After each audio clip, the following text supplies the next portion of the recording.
Good morning. It's a great honour and a pleasure to follow Mr. Bennett and get an opportunity to speak to you this morning.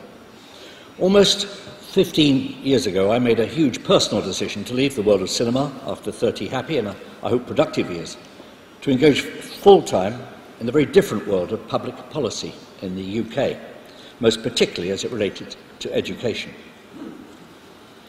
This has allowed me the opportunity to engage with people who, every day of their working lives, are attempting to mould the building blocks, the quality of which will determine our ability to secure the future. These building blocks, of course, are our children, and the people I find myself working with are their teachers. And it's very much the teachers who I'd like to address this morning. Our children, your students, are our single greatest asset, and I want to secure a more imaginative future for them. That means we have to become significantly more imaginative, most particularly in respect of the way in which we educate young people. The title, up here, Global Citizen, is also an extraordinary challenge, because the 21st century will almost certainly be the century of China, but its business will be conducted largely in English. As an Englishman, I'm proud of that fact, and I certainly don't want to apologise for it. It happens to be an accident of history. It's also a very convenient accident because for many, many years, in fact for a century or more, we were all attempting to find a common language, because common language leads to a common understanding. So this enormous challenge for China to become the preeminent nation in the world of the 21st century also involves its embracing the challenge of the business of that century being in English. Now, if we're truly prepared to take on the immense challenges of this century, then I believe we've no choice but to embrace the equally enormous power of the most recent digital technologies and learning, and that's true at every level of education. And we need to do that in a way that makes our present rate of progress look exactly what it is. That's to say, pitifully inadequate. Let's face it, in many respects, life in China has been quite literally transformed in the past 20 years or so, in part because of the extraordinary economic growth you've achieved, along with the political changes that have accompanied it. But on top of this, digital technology, mobile telephony and the internet in particular, has fundamentally reshaped the way in which people of every age connect with, make sense of and engage with the world. And this is equally true of every developed nation across the globe. So rightly or wrongly, people expect an entirely new form of relationship with the world around them, one that doesn't simply rely on accessing information, but on creating new knowledge, new products, and even new resources. Learning is no longer something that needs to happen within particular hours, in a particular place, or even with a particular group of people. The immense power of the World Wide Web means that a fantastic knowledge resource is just a click away in schools, in colleges, homes, and on the move. And to the extent that anyone with an internet connection has the power to access this extraordinary treasure trove of knowledge within quite literally seconds. Anytime, any place, these digital technologies have allowed us to store, share, and search knowledge in ways that our predecessors could barely have dreamed of. Yet it's equally true that the existence of this extraordinary cornucopia of knowledge makes the need for teachers and curators of information, in essence the trusted learning guides, more crucial than ever. In the New York Times a few weeks ago there was a quote from Andreas Schleicher, who oversees the Programme for International Student Assessment, PISA, at the OECD.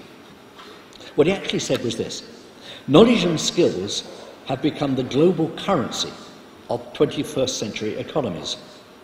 But there is no central bank that prints this currency.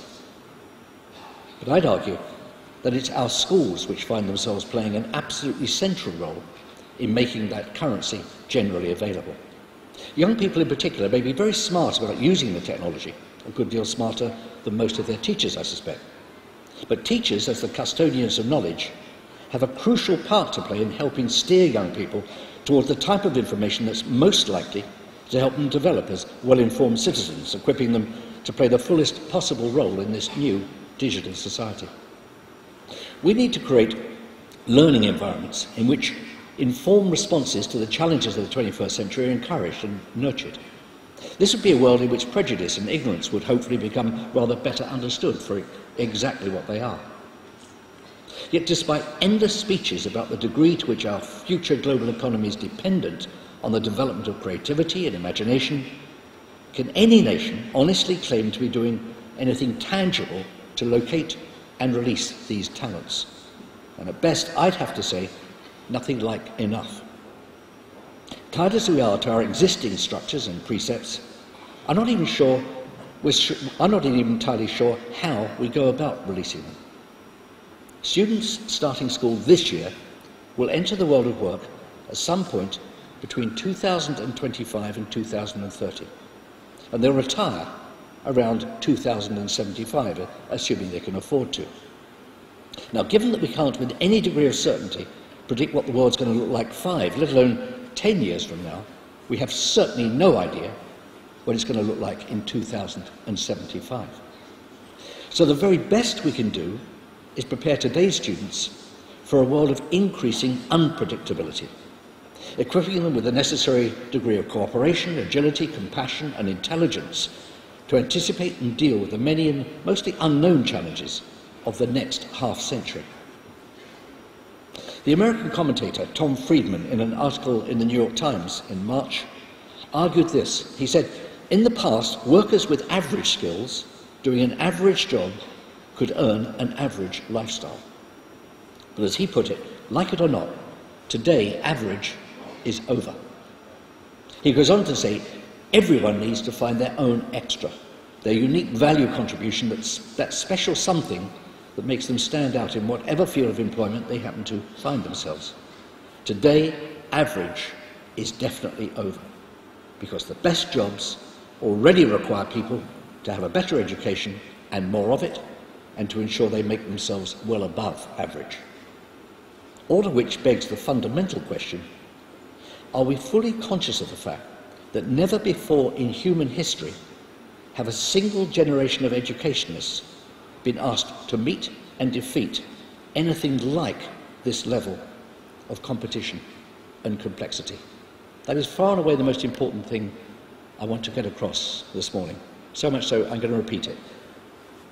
Are we fully conscious of the fact that never before in human history have a single generation of educationists been asked to meet and defeat anything like this level of competition and complexity?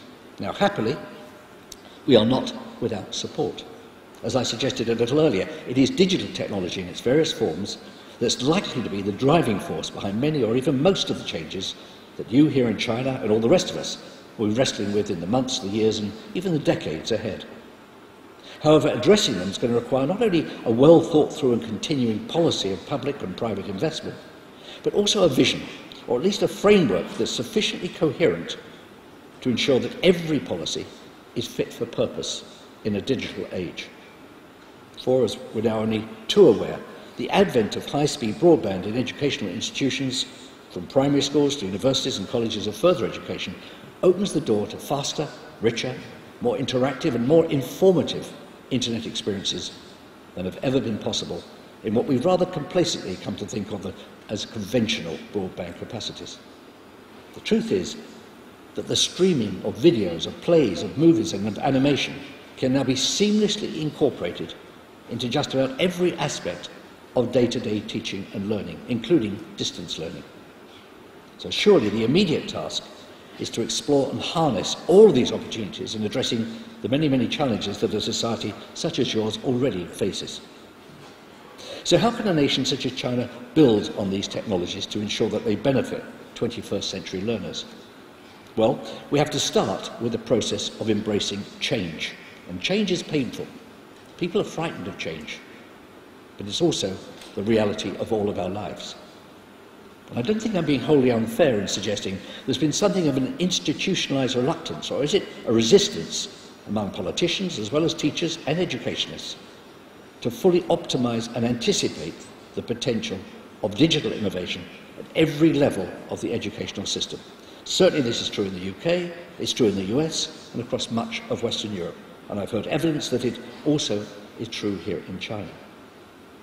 Now, one of my deepest concerns is that we've not adequately prepared ourselves for the rate or the consequences of change, and that far too many policymakers are continuing to look at education as they wish it to be, or more to the point, as it used to be. Or to quote a Chinese proverb, if we continue down the path we appear to have chosen, the danger exists that we will end up exactly where we seem to be heading. And it's not just teaching as such which can be transformed by technology. We should also be harnessing the power of ICT to help transform the way that we undertake assessment. For example, there's the opportunity to provide far more regular and detailed feedback on the progress of students at every single stage of their education. New assessment technologies have been developed which can be harnessed to provide much more sophisticated understanding of what's been learnt, what has not been learnt, and to give us a greater insight into how and why. As I suggested at the outset, we simply have to know more, much, much more, about the learning potential of every young person we seek to teach. As Albert Einstein once put it, everybody is a genius. But if you judge a fish by its ability to climb a tree, it will live out its entire life believing itself to be stupid. If we're to win the trust and the respect of our students, we need to develop a far better sense of the challenges they face. We need to engage more effectively with their world and learn to view it and the way in which they relate to it through their eyes. Which is probably as good a moment as any to raise the fact that during the course of the many years I've been pursuing this argument, the affordable yet powerful technologies I'm talking about have become embedded in the everyday lives of a whole new generation of teachers and educators. In essence, the problems surrounding the adoption of advanced technologies as part and parcel of day-to-day teaching practice stem from two very different approaches to the technology itself. The first seems designed to support or reinforce existing, or in many cases outdated practices, some of which are already changing at a glacial pace. Merely digitizing old practices is, in effect, simply seeking to get the same or similar results, but a little faster, which takes us to the real heart of the problem. If all you do with technology is use it to support existing methodologies and practice, then why, on what possible basis, would you expect new or significantly better results? I've long been suggesting to anyone who'll listen that what's required to drive educational improvement is a second, much, much more radical approach. We need to consider what a major, positive and creative disruption in learning and teaching might look like. That's to say, what advances could an entire digital pedagogy achieve, as opposed to simply digitizing the existing curriculum? Now, obviously, much of what I'm proposing inevitably challenges what we teach, as well as how it's taught, and even in some cases, why it's taught. And this, in turn, underlines the fact that significant investment in the continuing development of the teaching profession as a whole is absolutely critical if we're to enable our very best teachers to grow and remain confident in a rapidly changing educational and technological environment. And I do mean every form of investment, that's to say personal and professional, as well as financial.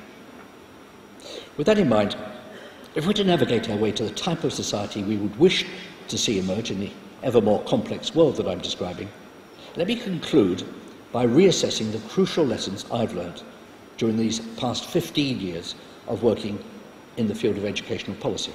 And unsurprisingly, in one sense or another, they all revolve around education.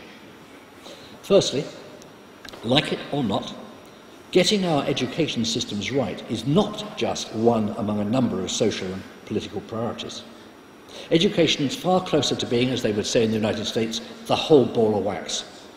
And that's true of every ambitious nation on earth. Now, the good news is that in this conference hall, there are excellent people who instinctively understand that education at every level will be both the cause and the consequence of any possibility of regional, national, or global success.